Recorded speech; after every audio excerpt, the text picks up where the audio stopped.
No. Okay, we're back. It's been like 9 Oh, months since oh God, so much dust. we've done a podcast. Bless you. Gesundheit. Thank you. So yeah, for all of you who thought that this podcast was dead, we're still here. We We proved you lived. wrong. Um, Just and like the fires of anti-slavery and the books that we enjoy reading, that's we've right. returned to take over the city.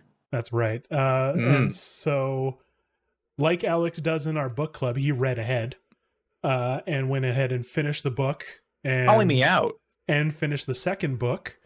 Mm. Which is completely understandable because of my sort of long absence throughout this.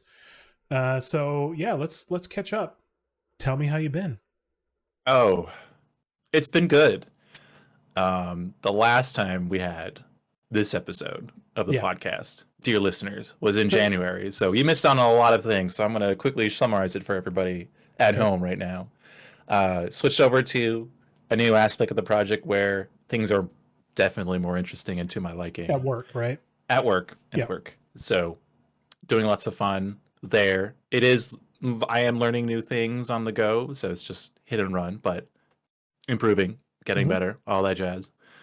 And did a little jaunt over to ye old Iceland for about a half a month, 3 weeks or so. And I wish I didn't have to move back to Canada. I wish I just, got lost in the wilderness there and was found 3 years later, as a sheep herder or something, because it's kind of what I. So did you do such a good vibe? You did a lot of outdoor stuff there?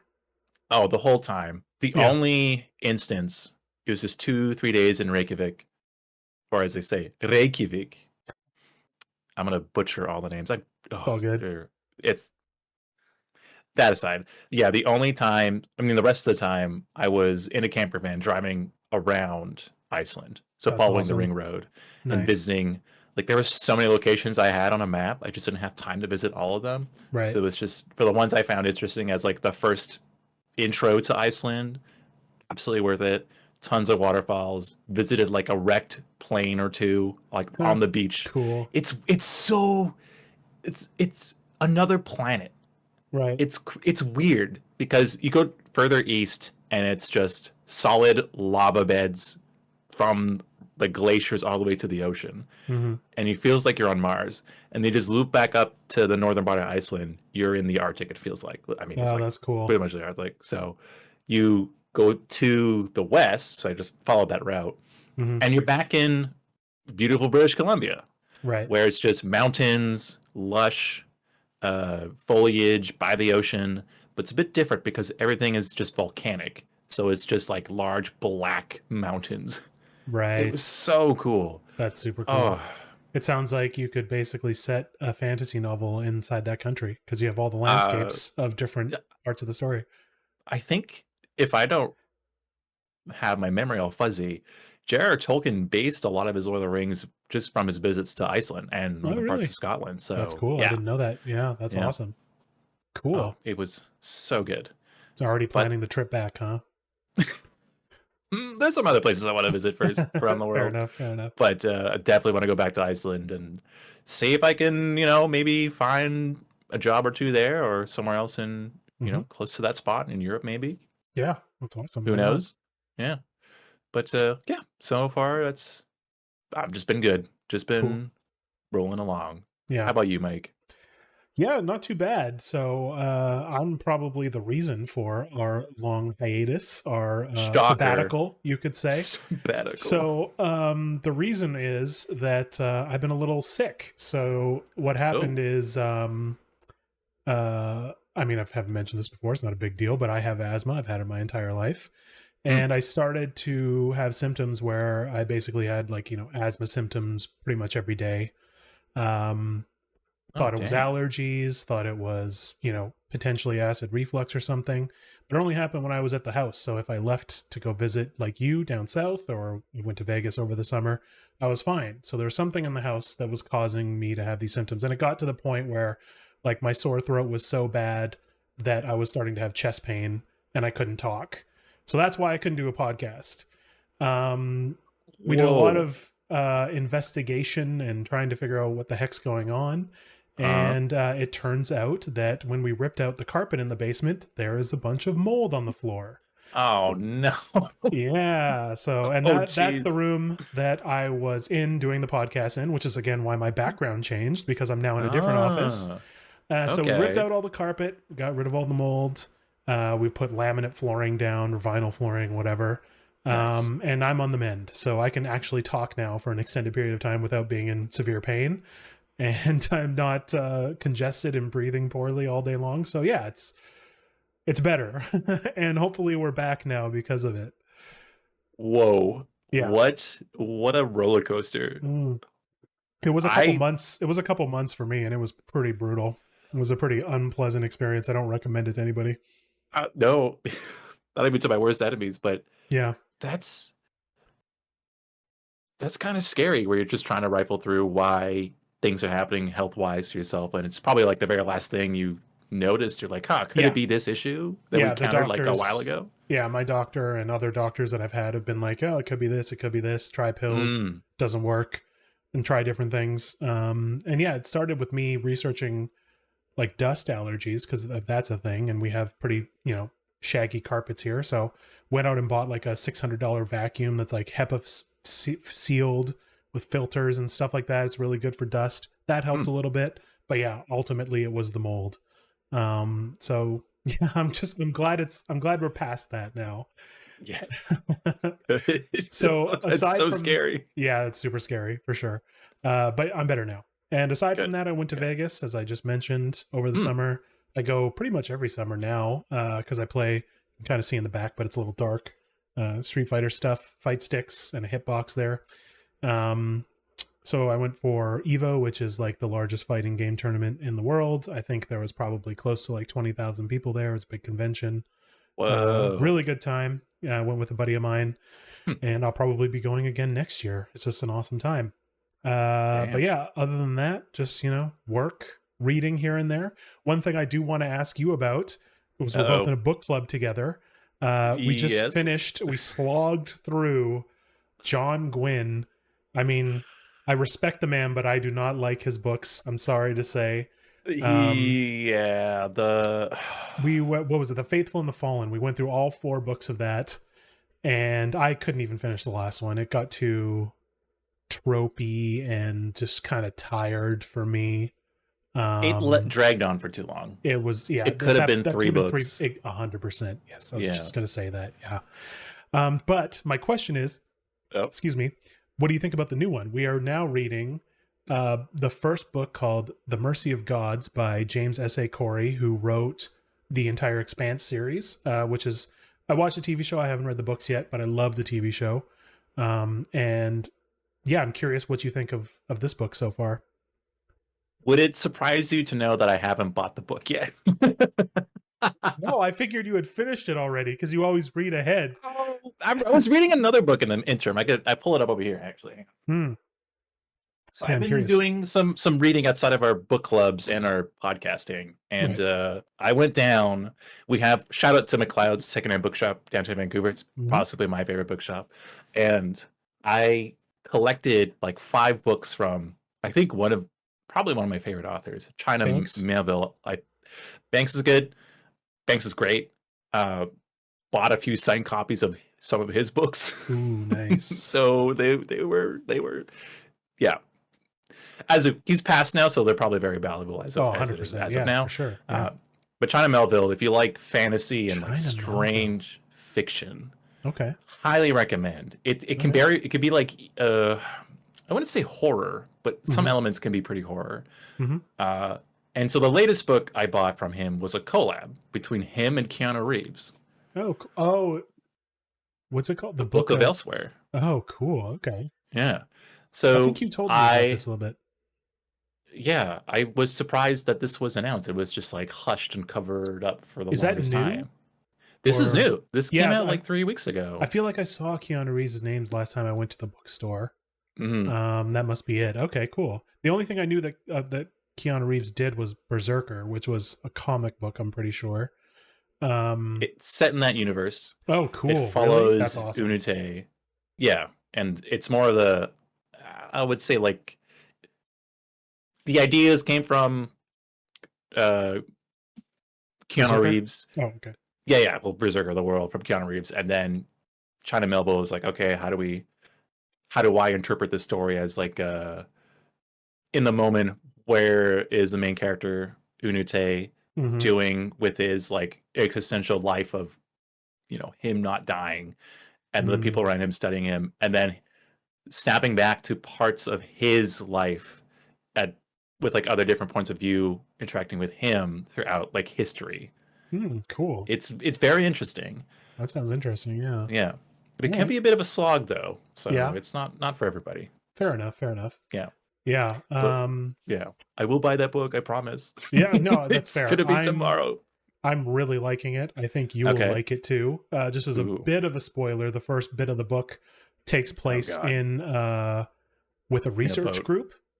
Oh. And the research group is a biology-based research group. So I think you'll probably like Ooh. that. They're all like scholars and studying stuff. I won't say much more. But the Mhm. writing is super refreshing. The setting is very interesting. The foreshadowing is really cool. So yeah, I highly recommend that book so far, and I'm looking forward to reading more of it I and have getting not to The read. Expanse. Okay. Yeah, That's my next thing. The Expanse. Is it yeah, I watched the show. Mhm. Phenomenal. Yeah, The only amazing. time I'll say thank you to a billionaire is Jeff Bezos throwing his money at it to continue going. That's the only 100%. time on 100%. record Yeah. you'll ever hear me say thank God for a billionaire. Yeah. But I have never read the books. I'd never heard of them until the show. But No, me there's either. so many. It feels daunting to just start that series. It does, but the one thing that might push you through, and will push me to get to it eventually, is the series ends, I think, on book 6, and there's 9 books. Oh, So I think the last 3 books or the last couple books don't follow the main characters from the show. I think it follows a new set of characters. mm. But yeah, there's more to the story that we don't get as show watchers. So definitely worth checking out. Interesting. Yeah. Okay, I'll Yeah. keep that in mind. Hmm. All right. Okay. That's another one for the books. We haven't finished the podcast yet. You used it too soon, Mike. I got you. Okay. You did get me. Anyways, let's get to the meat and potatoes of this whole thing. Oh man. Mistborn, the hero of Mistborn. ages. Yes. Wait, Hero of Ages is the third one. Damn it, Mistborn, the Final Empire. Just Mistborn Final Empire. We'll get there. Don't worry. Mm-hmm. So yeah, you finished the book and you read the second one. If I Yep. remember correctly. I did. So before we get into the nitty gritty, overall Yep. on book 1, what are your feelings about it? Really much better than the last. In terms of Sanderson's writing style, definitely improved. Yeah. The premise for using the different alloys and elements for powers to like enhance one's ability to move around is really cool. It is. I agree. It's not something I even thought of at all. It's just very simple. Yeah. But the way that you use those powers and how Kelsier and show them off, moving themselves around, fighting others. Even like there are other patriots, like I guess clubs as smokers, is like preventing other Mistborns and what's the one that's like half Mistborn but not full Misting. Mistings, from detecting other Mistborns and Mistings. Yeah. It's very innovative, I guess. It is, It's like a fresh take on a new magical system. If there's something that's I think Sanderson is known for, at least when I was looking to get into him, it's that people said that he was really good at magic systems, like hard magic systems. Like in some of the places that Vin and Kelsier and other Mistings find themselves in, they have to use the system to get out. There's no, and then she summoned the power that she needed from within and repelled everything. A little bit of that at the end, which we'll get to, but for the most part, it's not like some mystical force where they just will victory from nothing. Yes, it's like it's a hard magic system. Yeah, there's no Deus Ex Machina that happens because the plot needed to move on or something. Exactly. Yeah. In terms of the powers themselves, I mean, like you mentioned, maybe like at the end there's like a little like push of A the little bit. plot being Yeah. like, hey, Vin, remember this one thing that was very, obscured. Use the But that's force. that's also use Yeah. the well, I guess you know what not Yeah. wrong. She But took her it's goggles the off and fired those missiles right into the into the one hole in the Death Star. but that one little glaring issue, Yeah. which is really cool. The twist though is good, which I will say Sanderson is pretty good with those twists. 100%. Yeah. The Sanderlanche happens again, Mm-hmm. and happens in the second book too. Yeah. Just little surprise, but it Yeah. seems to be his calling card, It lack of better is. Yeah, terms, you his know it's style. coming. When the perspective starts shifting mid-chapter, you're like, "Oh, okay. This is it." And it happens in We're like in the end every game book. now. Yeah, Oh, okay, exactly. yeah. Yeah. Happens in almost every book. Okay, then if, so far these books have been pretty good, so be excited to jump into Stormlight Archive. Sorry. Oh man, yeah. So that's good. We need to get through Mistborn. Actually, you know what? I want to actually pull up the order Of because of the books that we're Mistborn? reading. No. Oh, So like we're supposed to be reading in what's called publication order. So that's yeah, what that we means agreed on. yeah. So you read Mistborn, Well of Ascension is the next one, and then Hero of Ages. So we read all three Mistborns before we get to Stormlight Archive. There's one standalone novel called Warbreaker, which we'll read, which is also really good. I like that one. And then we're interweaving between Stormlight Archive and Mistborn Era 2, which Mistborn Era 2 is like the steampunk Mistborn. Takes place like 100 or 200 years after the original series. Yes, you mentioned Technological this. advancements and all that kind of stuff. Yeah. So yeah, we'll get there. But the reason I wanted to look at it is because Stormlight 5 is coming out in December. Oh my god. Which is There's another one. Yeah, I mean every Stormlight book is like 1200 to 1400 pages. They're monsters, and I think this one's supposed to be the longest yet. And from what I understand, Stormlight is supposed to be a 10-book series, and this one is the 5th, and it caps off sort of this story, and then the next one picks up with another sort of I don't know what it's going to be. But yeah, we've got to get there for sure. It's Stormlight is like, I think it's his magnum opus. It's like the one that everyone loves the most. It's got the most references. It's it's a there are videos that I've seen online that are like an hour long, and they're breaking down like the first chapter. And oh my god, yeah, it's crazy. We're going to be 90 by the time we catch up with what Santa's has written in his lifetime. Oh man, jeez. Yeah, that man can put out a lot of content. That man is a beast. Yeah. We're getting back, promise audience. We're getting back to Mistborn. Yeah, I just want to say, I have 3 of the 4 Starlight Archive books. Oh, do you? Nice. In hardcover. Ooh. And I can't find the first one, so I have to probably like order it specially from from like eBay or some other shop. Don't go to Sanderson's website and start looking at the leather bounds. Well, I did, and they don't have them. So oh, okay, good, because those are like out. 250 USD a pop. Those are expensive books. They're really nice. I can't say that I'm a Sander head. What's the term where you're like hardcore? I don't know what the name is for a hardcore Sanderson fan. So yeah, I guess I wouldn't be buying the leatherback complete edition. You might after we finish Stormlight Archive. Ugh. Don't know more books to the shelf. Great. I can't turn my. Well, you know what? I won't say no more to books, but I have like I guess like an irritation for having duplicates, especially if it's like a hardcover and a paperback. I'll chuck the paperback or just donate it. Yeah, me too. So put it in a book library or something.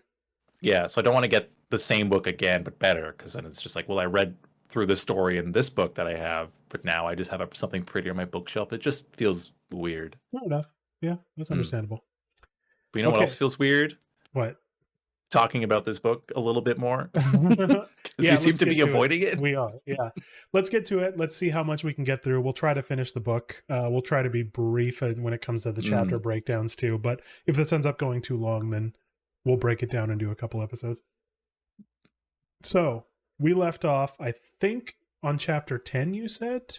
Maybe? That is where we left off, yes. So this was the one where, I mean, so I didn't reread this book. Well, I was rereading this book, then we stopped podcasting, and then you read this book and the next one. So I went through a summary of the book and sort of refreshed my memory because it's been maybe a year or two since I've read it. And yeah, since I've read the whole summary and I know what's happening, we are pretty far behind. We've got a lot to get through. So this one is, so we're at the point now where they're still trying to build up this army of Ska for the rebellion. They do have a plan, a conception of a plan, as the former president said in his last debate. Oh God, don't bring politics in the podcast. I just remembered that. I have a concept of a plan. Anyways. Oh jeez. Also eating cats and dogs. Yeah. Anyways, yeah.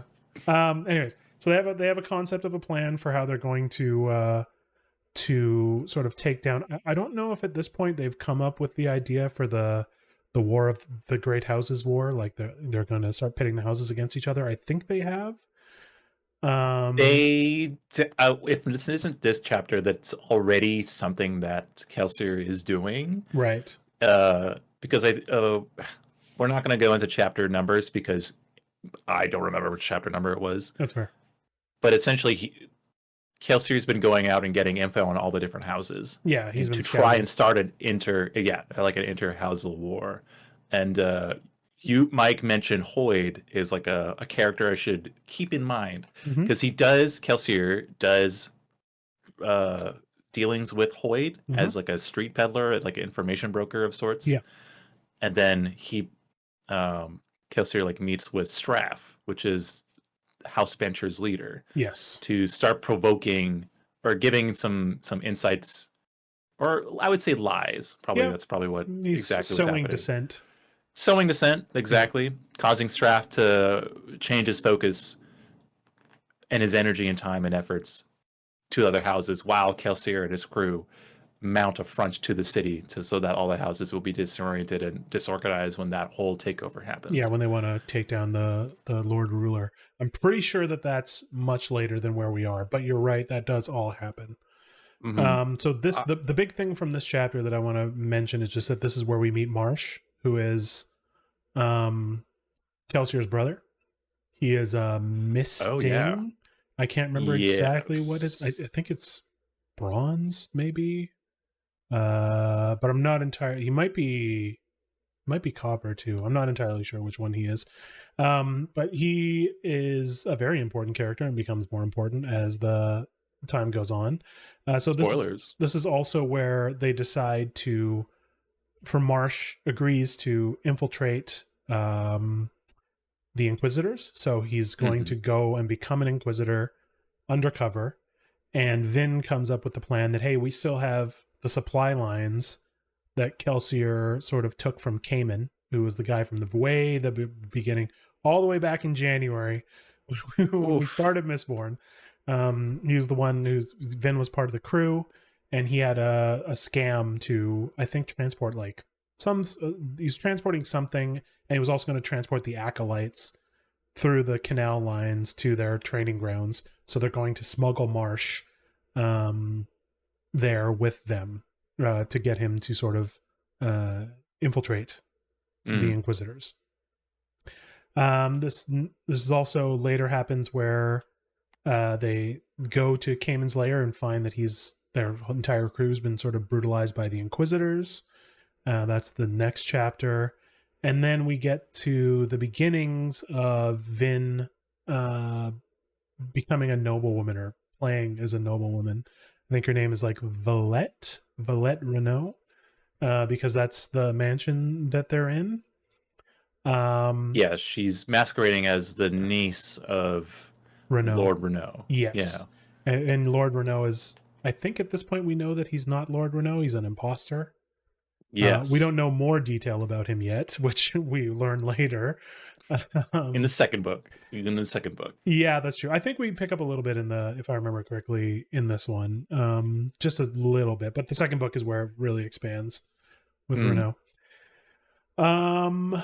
Yeah, this is Vin's first ball, which is at Keep Venture, and we meet another very important character, Elend Venture, the son of Straff, who you just mentioned earlier, and Venture. Mm. The house is like the most, what is it? Important house? Powerful because they're the ones that are the guardians, or they run the pits Yes, they're of. responsible for mining atium.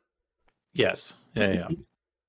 Oh gosh, the pit name. What's it called? This is how Hatsin, unprepared we are for this the podcast. pits of Hats and Hatsin. hot. Jokes on you guys. We knew this whole time. We just Yeah, kept you on your seat. it's all an act. It's all an act, truly. Yeah. So yeah, So yeah, they've been charged with that, and they get paid an extra sum from the Lord Ruler to just continue that because the Lord Ruler needs that ATM yes, to like control he the rest of the controls it. houses. He controls the supply of the Mm. ATM just because. So we find this out later on too. But ATM is a metal that can be burned. It's very powerful because it essentially lets you see what the person is going to do in the future. So if you're fighting someone, you can see an image of them, what they're going to do, so you can act to intervene. And if two Mistborns fight and they're both burning ATM, the images are just like there's so many of them that you can't make sense of what's going on. And that also comes into play later in the book when Vin is faced with ATM burning Inquisitors. Scary stuff. So yeah, this is the first ball. She meets Elend. Ellen's reading books, walking around like a nerd the whole time, kind of being Yeah, because smarmy. he's trying to do it to. He's being like a rebellious teenager so that his 100%. dad doesn't make him go to balls anymore. But Yeah. he's playing an act. He's betrothed to Lady Sean. I think that's her name Yes. from like second known Sean house. Ilariel or something, and they were engaged, but they broke it off. Oh, they broke it off at that first ball, or was it It later? was sometime before. It said they were engaged and then they Mm. broke it off like a year before the first ball or something like that. I can't remember exactly. Um, yeah, and what was I gonna say?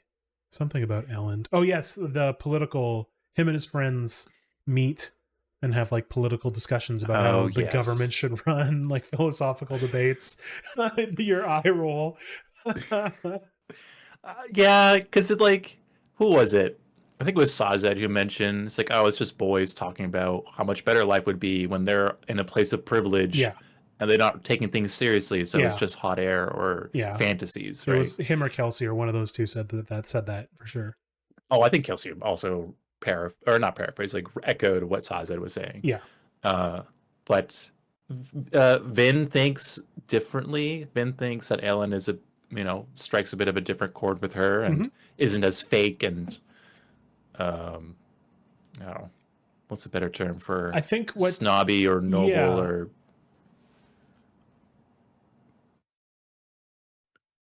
I think what hot air? Fill in this hot air. I think Dead air. what I mean, so I think what happens with her later, and I think she mentions it, is that she can be herself around him. Like she's comfortable enough. She's not Valette.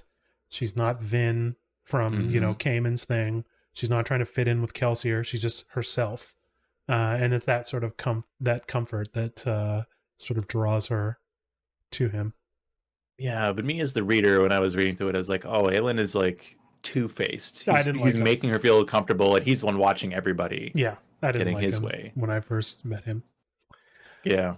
Yeah, anyways, so after that ball, Kelsier and Vin meet, and Kelsier's going on his nightly raids. This is when we learn about ATM and how it works, because Kelsier is planning to go to Cretic Shaw, which is a badass name, which is the name of what is The it? The palace. palace, yeah, the Lord Ruler's Mm. palace. I think it means like thousand peaks or something like that, or Thousand many Spires. thousand spires, something like that. Yeah. Yeah. Yeah, yeah. So they talk about ATM, and then Kelsier gives Vin a little bit of ATM, and they decide to go to Cretic Shaw. I can't remember exactly what it is this time. I don't know if he's looking for Uh, something. it's at first it was Kelsier wanted to go, but Vin's like, I want to come with you. And so Yeah. Vin follows him in.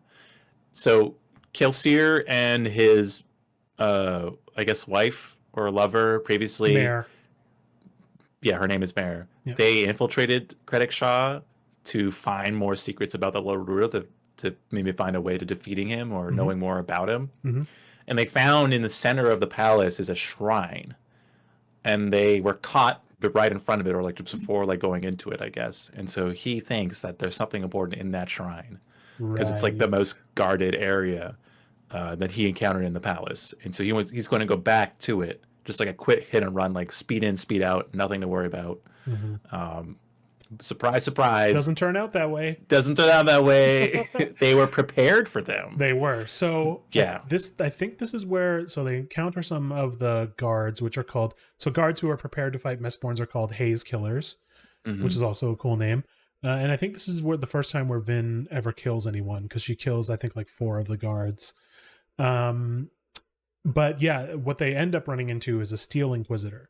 So these are the guys with the spikes driven through their eyes. They've also got spikes in their bodies. We find out later that they're also Mistborns, like they have the power of all of the metals. So they are serious badasses, and that happens because, and we find that out because Vin gets stabbed at the end of this. So it's a pretty intense encounter.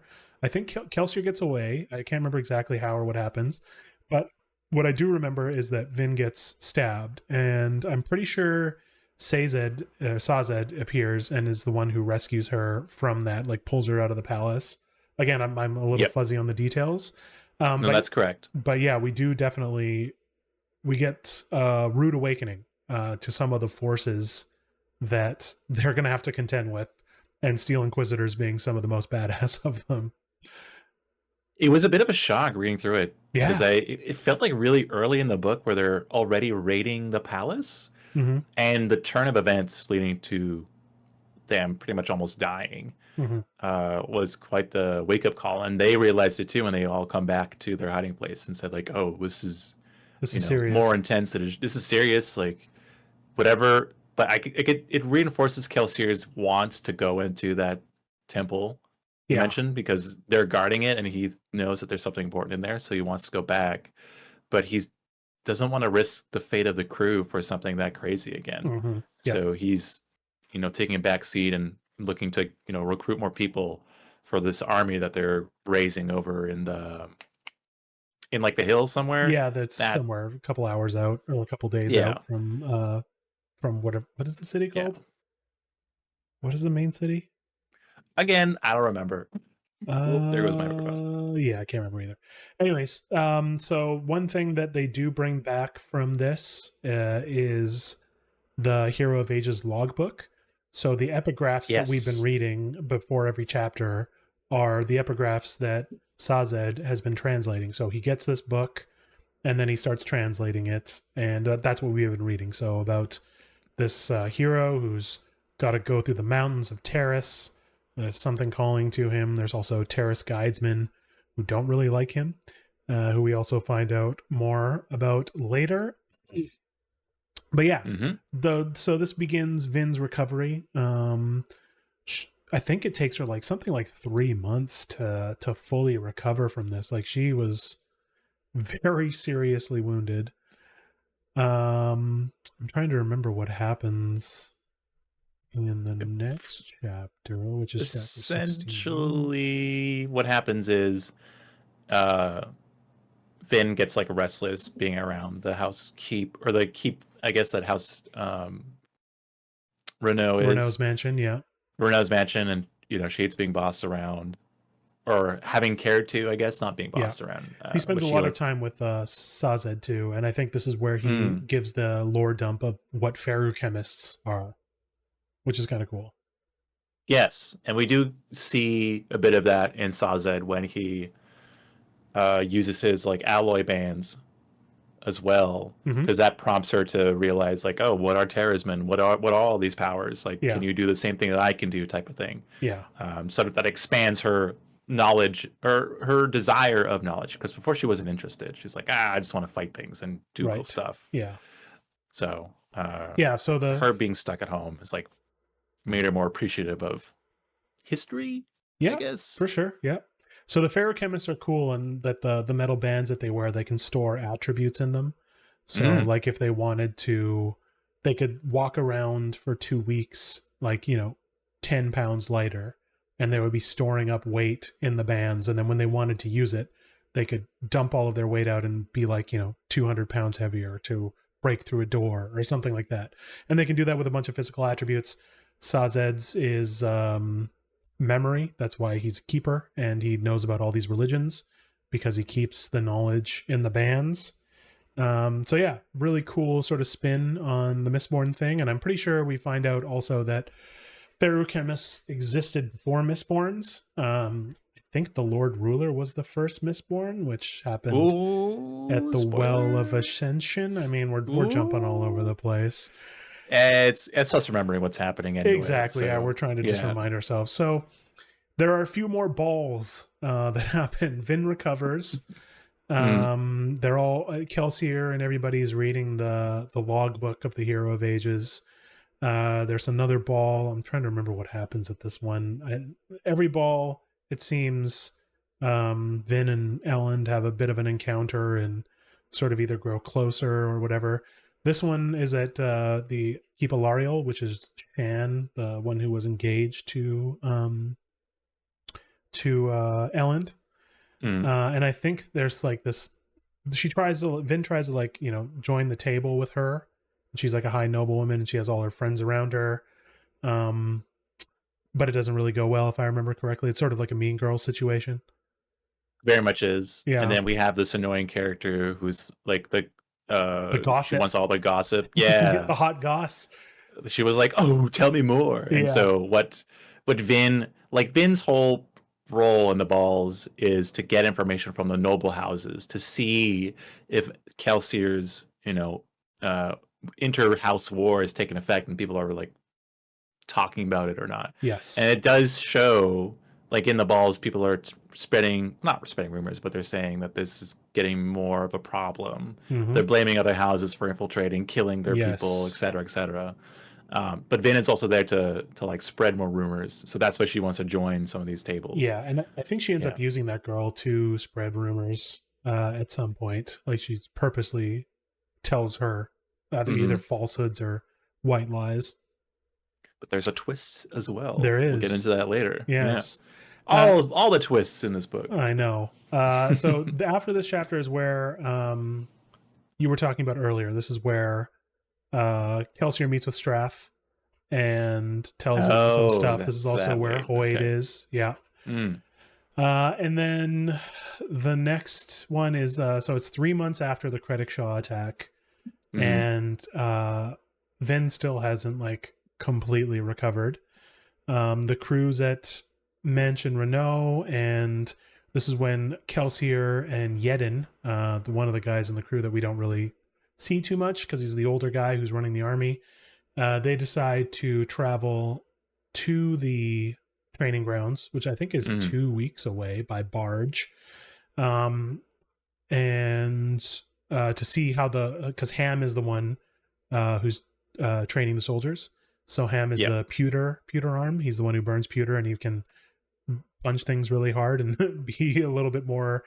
I don't know. He's got super strength essentially, and But that doesn't durability. make him the quality. He does just because he's a strong man does not mean he's got the qualities of a leader. He's No, a soldier by training, thank you. Yes, you are and absolutely yeah, right. Yeah, 100%. and he has like a heart of gold too. So he's like feels compassionate and responsible for the people he trains, which we'll see later. Uh, he feels like he's kind of done with the whole thing when an ambush happens. Or Right. no, that's wrong. Something else. Yaden does it. Oh We'll talk about. yes, yeah. Yeah. Yaden's is not the smartest guy. Well, I mean, it was partly No. Kelsier's fault, but anyways. So this is also so. Vin is going through the different members of the crew because they're all mistings and learning how to use the metals. So Mm, with the earlier scene when she was in the soup kitchen and Kelsier did his speech, which is where we left off on the last episode, she was learning from Breeze how to do emotional manipulation with I can't remember what metal that is. This chapter, she's learning to burn bronze from Marsh mm. because that's his misting, and there's another one where she learns one from. Um, someone else, like Dox or Ham or something. I can't remember exactly. So yeah, Kelsier is inspecting the Ska soldiers, and I think this is where we meet Demo, Captain Demo. He's one of the soldiers there, and Mm. uh, I think there's like some dissent among the soldiers, and Kelsier sort of challenges one of the Ska who's pushing back a bit to fight in a duel, and he fights with Demo. And throughout this duel, Kelsier uses as Alamancy, like pushing on the metal sword and stuff like that, to make sure Demo wins. And after Mm. Demo wins, he gives like a rousing speech, and that sort of rallies the troops. So Kelsier and Yedden showing up sort of gets the crew, the army, out of this kind of funk that it's in. Mm. Yeah. And it's that inspirational speech, I think, that led Yedden to make his fatal mistake, which we're getting to. Yeah, there's like a bit of show of performance or something 100%. when there's like some soldiers that were causing some ruckus, or believing that this isn't going to be, they're not going to win, it's going to fail, why even continue with this? And Exactly. Kelsier's like, well, with me at your side and us here, we'll be unstoppable. And then that soldier comes up and says, no, I'll fight you. I don't exactly remember, but Me Kelsier either. makes it looks like that with he like uses his He riots. He uses powers. the rioting thing to make him angry. He's Yeah, but he like, for some reason he helps someone else, fights for him or something. Someone comes in, defends him. Demo fights for Kelsier. He's Kelsier's champion, and he fights this other Ska. Yeah, but Kelsier like manipulates the flow or the swing of the sword with his abilities to land a harder strike. Yeah, which further boosts morale for the rest of the soldiers, saying like, oh yeah, if we, all this training is doing something, we can beat, some large we force got a of the chance. Empire or something. You're We got a saying chance. there's a chance. You see, I like those odds. Yeah, but yeah, it kind of backfires a little bit. it does. Yeah. So next we get another ball. This one at Keep Hastings or Hasting. And at this point, the violence between the houses has escalated pretty dramatically. So Kelsier's plan to sort of work them all up has happened. We get another Vin and Elend encounter. We find out that Straff made Elend sleep with a Ska woman when he was 13, and then that woman was murdered. This is something that's just done with the nobility, and I don't think Vin wanted to believe that Elend was that kind of guy, but it turns out, I mean, he's still a nobleman. He's a pretty, altruistic and noble nobleman, for lack of a better word, but he's still, a creature of his environment. Yeah. Go ahead. I think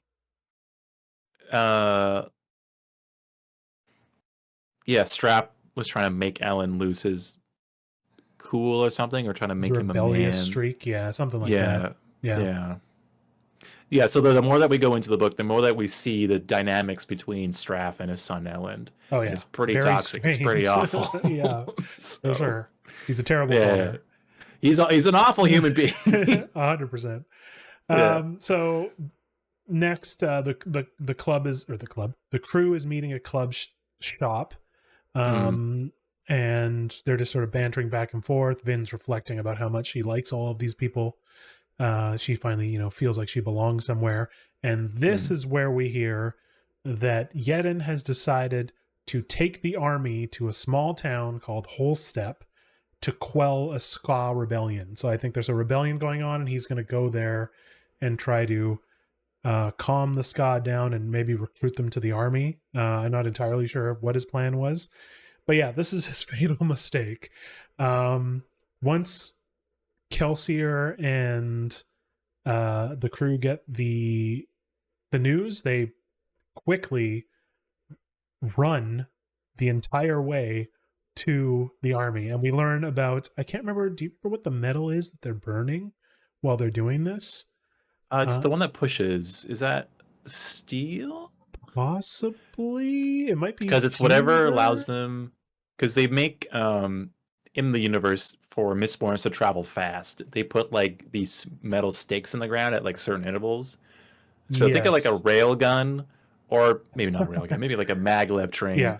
where it's going on like a series of magnets that alternates current that pushes the train over Yes, they're a pushing distance. and leaping.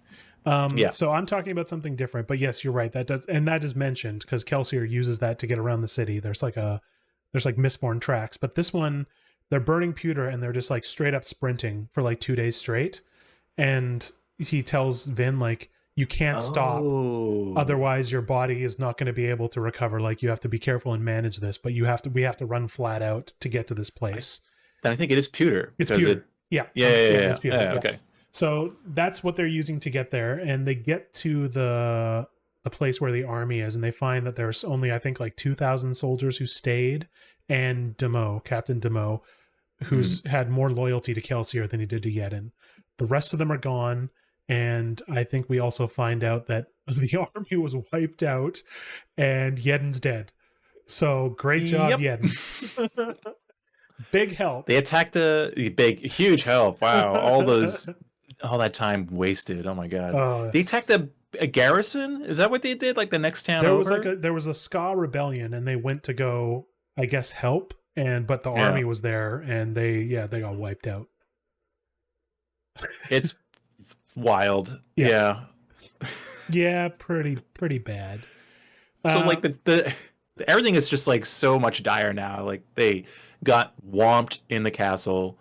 Their army is gone, so they just have to roll back of like, okay, we got to do something. yeah, yeah. But So what? they decide Yeah. to go do the house war. They're going to go Yeah. full on the house war and try to recover what they can with their plan. There's really nothing else they can do at this point. Mm. And we also get the return of Marsh, who has finished being an acolyte and has joined the Steel Ministry. He's got the face tattoos now, which we learned about the very beginning of the book. There, they meet. Cayman meets an obligator, and they talk about how the number of face tattoos that they have is, represents their rank, stuff like that. So Marsh Mm. now has the face tattoos.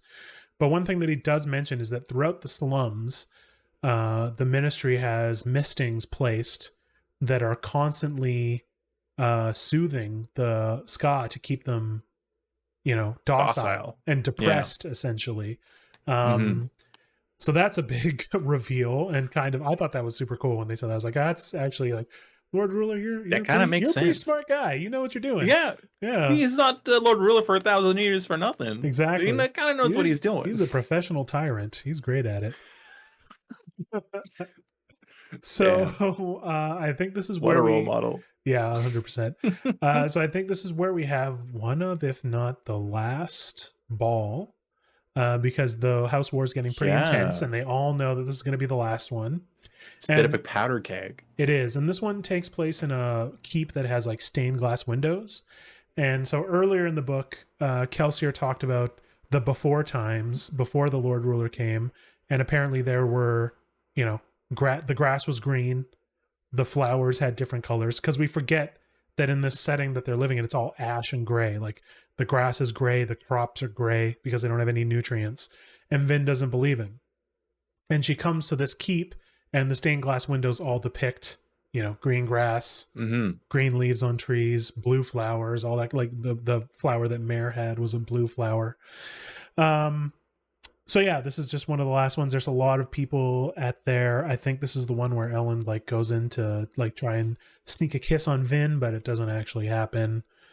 It was And pretty funny. yeah, it was pretty funny. Yeah, and yeah, I don't think so. If I remember correctly, this is the one where so we learn shortly after this that Shan Elariel, the one who was engaged to Elend, is also Mm-hmm. a Mistborn.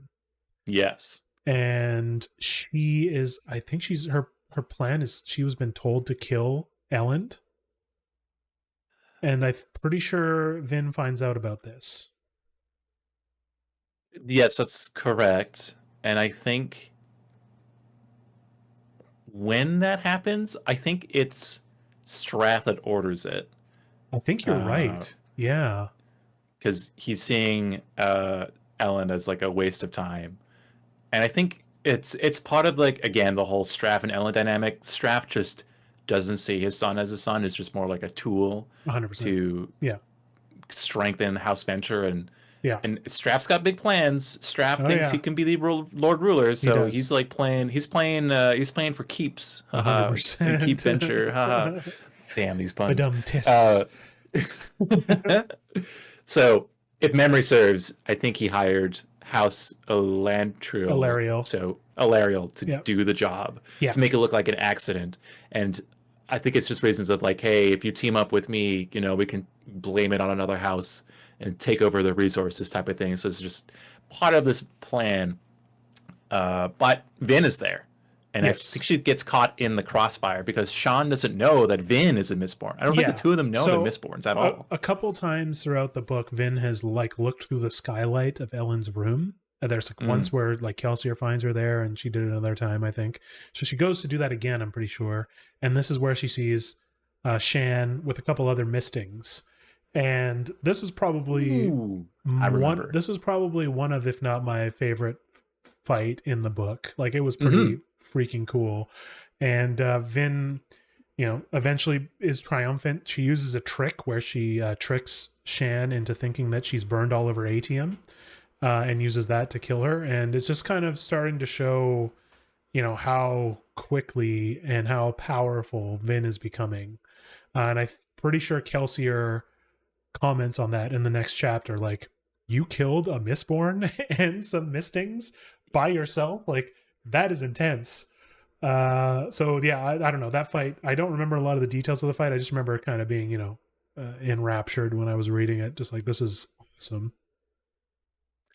I think what happens, we mentioned the twist of the gossip girl. She's the one Who that reveals that Ellen is going to get killed that night. And it's also like, I think she's not just a court gossip, like she's an informant. Like that's why she's asking for gossip a lot, because she informs all of the other houses. She's like a spy, essentially. Yeah. So yeah. And then no, go ahead. Yeah, that was a cool scene. Yeah, that was super cool. So yeah, after that, there's a little interlude where Vin and Spook meet on a rooftop. If you remember Spook, Lestiborn's the guy who speaks really weird but ends up speaking normal after a certain point, and he kind of confesses that he's in love with Vin, and Vin's not really. She wants a higher caliber of man, I think. poor Spook. But she has standards. Come on, she does. Yeah, but hey, like a little bit of spoilers, but Spook does okay. And oh no. What? Don't tell me. What? Okay, never mind. I'm holding it in. I'm holding it in until I read through Hero of Ages. Yeah. Because I think that's where... Okay. You'll see. I'm zipping my mouth. I didn't start reading it, but I can... I'm the one who spoiled stuff, but not much anyways. Okay. So yeah, and Vin and Kelsier are supposed to go meet with Marsh in a place, but when they get there, they find a brutally murdered corpse. They don't think it's Marsh, but it's definitely like a crime scene. I don't think we learn in this book exactly what's going on here. But it's Marsh is assumed dead because it's just like, this was his hiding out spot, and now there is just nothing but blood and gore essentially happening here. Yeah. We also haven't been talking about the epigraphs a bit, like the Hero of Ages logbook. There's been a couple, like the Hero of Ages is traveling with this guy named Rashek, who is a Terrace Pac-Man, and another one named Fedek. Rashek really doesn't like him. Rashek also believes that the Terrace are like the Uber race. He thinks that they should rule, that they're the best of the best. And there's also this sort of mist creature that's been following them around. And the mist creature actually stabs one of the Pac-Men, Fedek, which is a little bit of foreshadowing to later in the book. So the death of Marsh that Kelsier sees kind of snaps him again. Like he snapped the first time and became an Allomancer when his wife was murdered in front of him in the pits. And it happens again to him when he thinks his brother is dead. And he goes to the pits, and I don't remember exactly what or how he does it, but he destroys all of the atium. Like he goes there, he sticks his hands into the things where you're supposed to pull the atium out, and he like infuses it with something, and he just blows up all of the atium in the pits. So the Lord Ruler can no longer, and Venture can't mine this stuff anymore. I think he doesn't do it physically. He is able to use allomancy to rupture Yeah, the gemstones because it's themselves. yeah, that makes Yeah. sense. And I don't know if I don't recall which elementic metal he used, or if it's just using, I don't know. I'm not sure of the He, details either. yeah, but he Yeah, just like nuked the pits so that no one has any adium at all, which yeah. is, shall we, yeah. So, do they get captured at that point? No. So Oh, this is when Kelsier goes back to after this he goes back to Luthadel. That's the name of the city. Luthadel. the Um one that House Venture is in. yeah, the one that No, all sorry, the House the Renew. Oh my god. no, House Renault's on the outskirts. They're not in all the major houses are in Luthadel. That's the main city. But this is Oh when yes, that's right. the Yeah. public executions are happening. And I think this is when like Mm. this is sort of the beginning of the end of this. So there's like a lot of ska executions happening. Lord Renault is in the cart to be executed. All of his Mm-hmm. ska servants, and Spook, I think, is in there too. So when Kelsier gets back from the pits and sees this happening, he starts attacking the carts and people. And then Ham takes the remaining ska rebel soldiers that are left and tries to rally some of the ska just in the vicinity, Mm-hmm. to start attacking and doing stuff. And this is when the fights break out. So Kelsier, this is when we get to see Kelsier fight, and he fights an Inquisitor one on one um, in this whole like rigmarole, whatever that's going on. It's pretty chaotic, the It's scene. very chaotic. Yeah. Yeah. He does end up killing this Inquisitor. And I think Elend also runs to the scene because he thinks Vin is in one of the cages to be executed. So he goes to like try and rescue her. And Kelsier and Vin have a bit of a discussion. Kelsier's like, you're all right. You're an okay He's guy. a bit of a dummy. He's got the right Yeah, spirit, though. exactly. He's got a good heart. Yeah. But after all this is when big old professional tyrant Lord Ruler shows up. Mm-hmm. And go ahead. So this whole time, like throughout this whole time, Kelsier has been propped up as like the savior, the prophet. Yes, and he's been milking that too. He's been milking it, right? And so when he shows up in this like big square within Luthadel where all these executions happening, people see him and they're like, "Oh, praise be the savior." Yeah. But at the square too is a Lord Ruler underneath like the tent because they can all feel his presence. Yeah, that's a really cool thing that Vin talks about. Like you can his power is so strong that he has like an aura that travels with him of soothing that like Vin and everyone around him are affected by. Yeah. Yeah. And it's when after the chaos kind of like quiets down, the dust settles, and Kelsier kills the Inquisitor, the Lord Ruler steps out. Yeah. Yeah. And Kelsier has a pretty badass line saying, like, you can't kill me because he represents hope.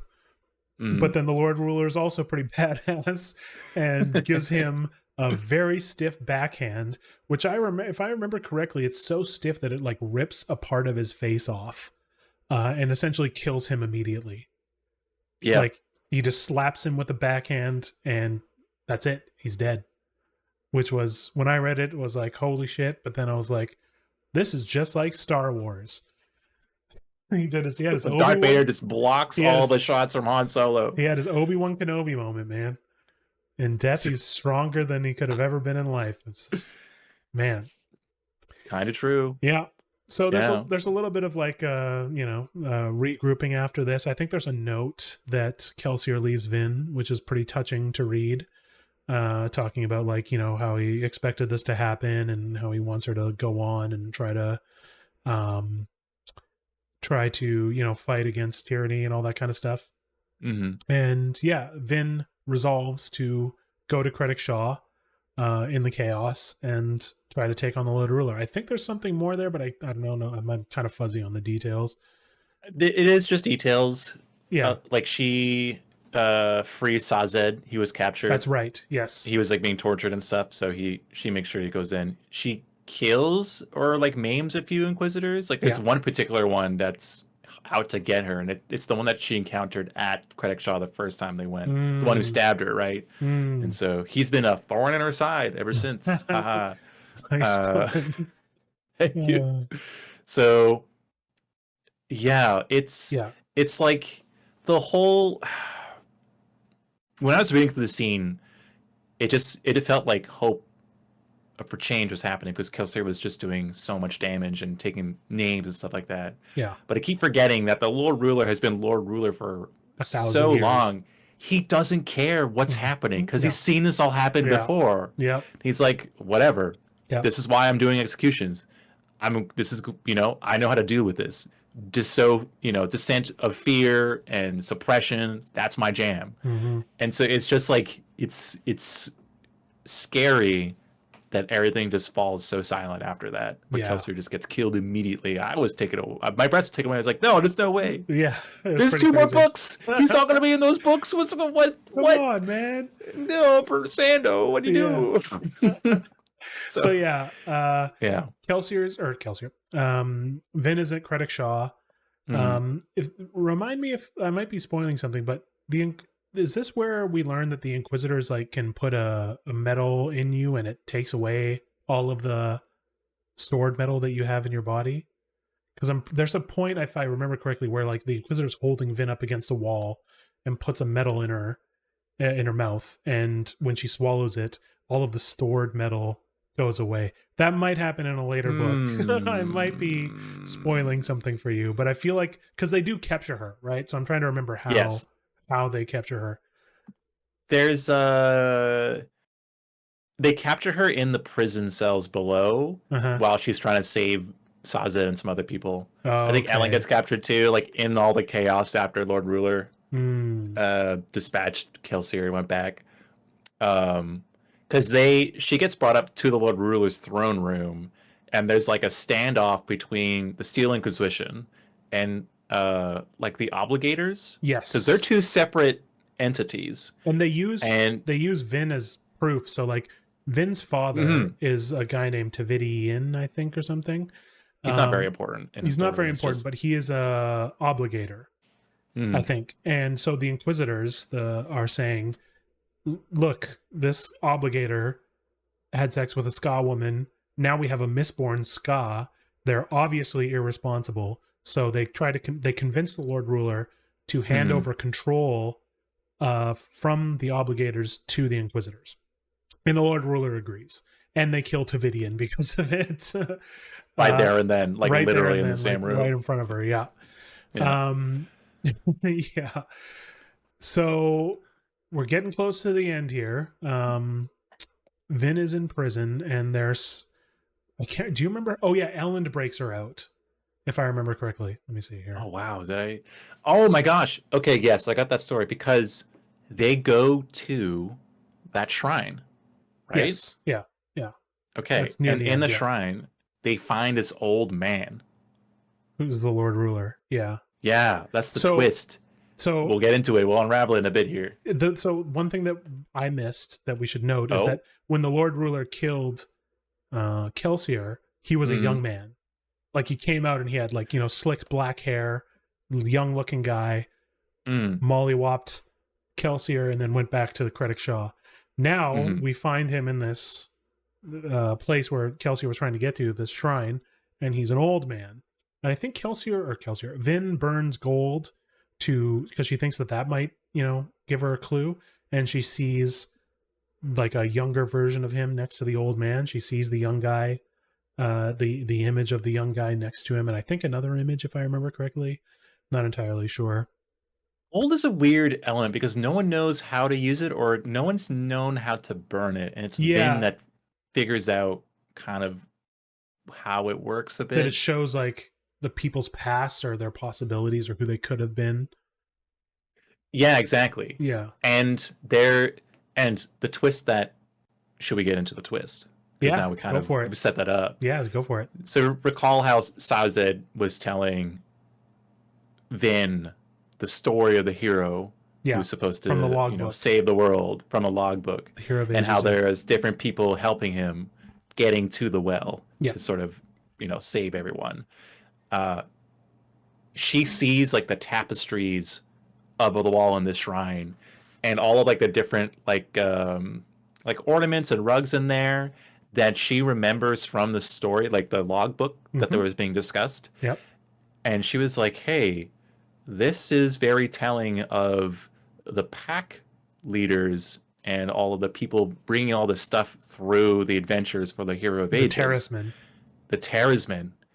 Exactly. And so when she uses gold on the old, or like within the scene to see if she gets something, uh, a young person is like appears behind, Yeah, or next to him. uh, Yeah. or next to him, and he looks like not like a ruler or a nobleman, but just like a like a guide, like Mm-hmm. someone dressed in furs and like hiking boots and stuff like that. And she clues in that this person was what's his name? Rashek. Rashek. Yeah. Yeah.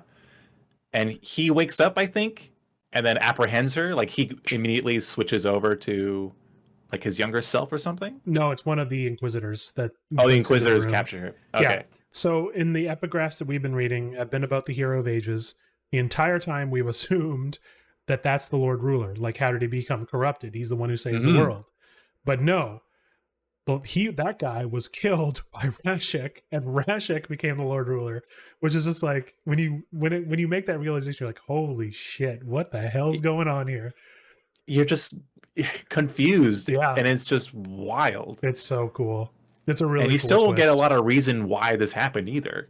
No, you get a little bit of just like, when he talks about like how Rashek doesn't like the Hero of Ages, and he thinks the Terracemen, like the Hero of Ages should have been a Terraceman and all that kind of stuff. But yeah, we don't really get it's really, really strong motivation. Mm. So yeah, so like you said, he wakes up, and Vin gets apprehended by a Steel Inquisitor, but then Marsh comes back and he pulls the spike out of the base of the Steel Mm-hmm. Inquisitor's neck. And we learn that that's how you kill the Steel Inquisitors a little more easily than beheading them, which is, I think, what Kelsier did. So when you pull it out of the back of the neck, that's the one main spike, I guess, and he collapses. So Marsh Mm. saves that, and that's when Vin. So this is the part where I was saying I feel like the magic system gets a little soft because Vin uses allomancy to essentially. So, sorry, I'm getting ahead of myself.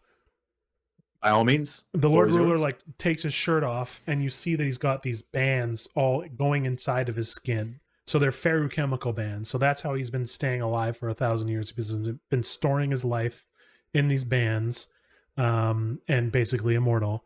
So this is when Vin uses, the power of within to pull on the bands and rip them out of his body and send them flying out the window. And the Lord Ruler ages very rapidly at this point. And the last thing he says is, "By killing me, you've doomed yourselves." And then Vin stabs him with a spear, just to make sure. It's wild. It's so good. So wild. Yeah, really, really good. I don't know. I like, except for the little bit of soft magic it seems like at the end, but maybe I was misreading it. I thought that was great. Yeah, I think I've kind of allowed that, Hail Mary pass a little bit Yeah, because Sanderson made it clear that, um, pure alchemy and allomancy are two separate systems, but they use the metals differently. hmm So like if you give a metal band that's stored with like something that Terra's been put into a Mistborn, the yeah, Mistborn doesn't know how to use it or can't tap into it, right? And in yeah. reverse, Terra's or someone who knows ferroalchemy, I should say, when they eat that metal, they don't know what to do with it. It's not hmm intuitive, as it were. So Yeah, I could see Vin being like, yoink, take it away or something like that. right. which kind of makes sense because the Lord Ruler is just always not like always visible to everybody, so he's always behind like a curtain and Hmm. prayed around like in He's a God. yeah, Yeah, exactly. It's blasphemy to see him. It's like the exactly. Wizard of Oz, like it's the man Yeah, behind the curtain that's what that I you was don't thinking when you see. said that. Yeah, for sure. Yeah, Yeah. yeah. So it's all an act, literally, for a Mm-hmm. thousand years. Yep. Uh, Yeah, so yeah. pretty cool way to kind of wrap that up. So there is one more epilogue at the end, Hmm. with that, which essentially just sets up the next book. So obviously, Luthadel is in chaos. Vin, Sazed, and Marsh are on a rooftop trying to figure out what's going on. I think this is when they decide that Elend should be the king because Straff has fled the city at this point. And they talk about how, Rashek was a ferrochemist. He was also an allomancer after becoming the Lord Ruler. So, and he might have been the first allomancer.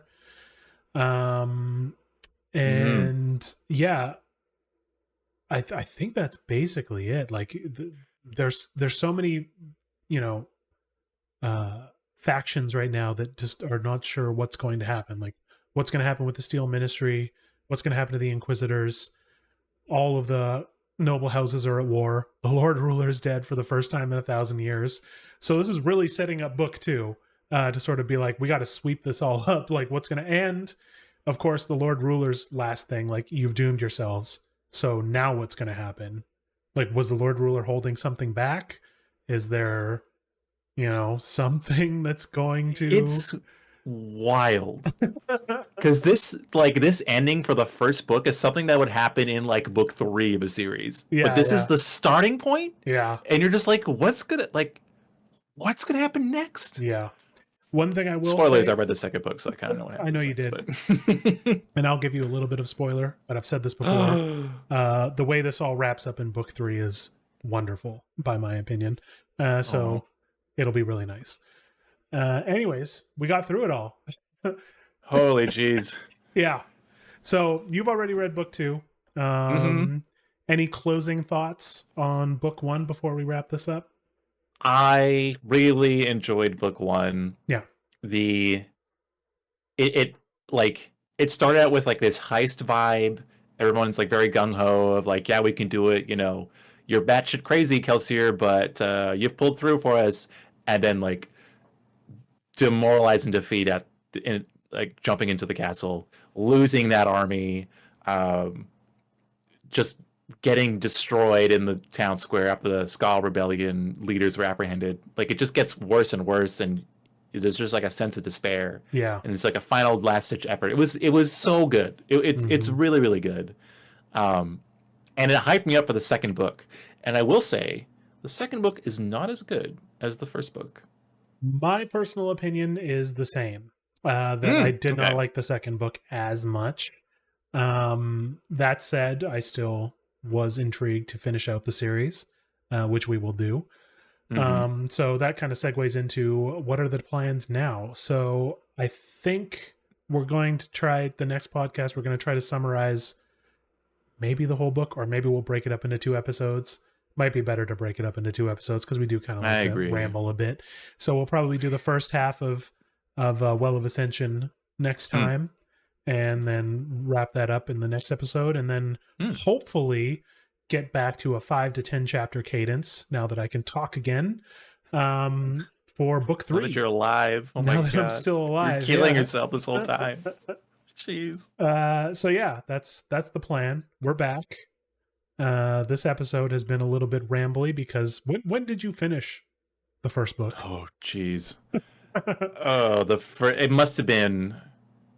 Oh, because like when I looked at back at the last episode we published was beginning of January. January. I Yeah. must have finished that book that month, Oh man. and yeah, I just got an itching to read the second Yeah. one, No, I and don't blame then you. I couldn't stop. Yeah. So Yeah. yeah, It's I been don't know a when I finished that one. it's been a while for me too since I've read this book. Mm. So a little bit of personal lore. So I wasn't a big. I was a reader when I was a kid, but I kind of stopped after for many years. Like going to university, you're just reading textbooks. You don't have time to read for fun. Or you Uh, hate reading after reading so many textbooks and papers. You're exactly. just like, I Yeah, don't want to do this exactly. after school. So my wife Rachel, she reads a lot, and so I decided to, give it a shot. I don't think I read Mistborn first. I read some other book, and I read it really casually and slowly. And then I heard about Brandon Sanderson, and I was like, okay, I'll give this a shot. And that's kind of what started me reading all over again. Was this book was Mistborn. So it had, the series holds a bit of a special place for me in that it got me back into reading, and now I read, a few books a year. I'm reading all the time. I'm reading random books here and there, and a lot of fantasy and science fiction. So yeah, but that was probably close to 2 or more years ago that I read Mistborn. So it's been a while for me too. So I'll have to refresh myself on book 2, and then when we get to Okay. book 3, I'll reread it with you, and we'll get through that, Yes. and then All we'll move right. on to more Sanderson stuff as we get through the library. There's quite a bit. Yeah, Uh, Hopefully, I can juggle other books that I'm reading. Because I know now, that's if we're the back thing. at our regular schedule, it's 3 books for 3 different things. I know. Yeah, it's a lot. That is a lot. You got to find time to do it for sure. I'll find time. It's Yeah, also fall, beginning of fall now, and so summer's over. won't be I going get out to as just much. well, I definitely will be indoors mostly, Yeah, but that's fair. yeah, more time to read. Cool. Damn. Do you think that's another one for the I books? was We get waiting to use for it. it. I was waiting for Oh, it. That's okay. We're damn. So rusty. We're rusty. rusty. We'll get back Ah, to it. ow. We'll figure it I out. Don't hurt worry. I sprained myself saying that. All right, we'll get back to it. And hopefully we'll have another episode up in another couple weeks or so, or week. We'll see. If not, next year. It won't be that long, I promise. Don't Okay. try to kill yourself, all right? I won't. Okay.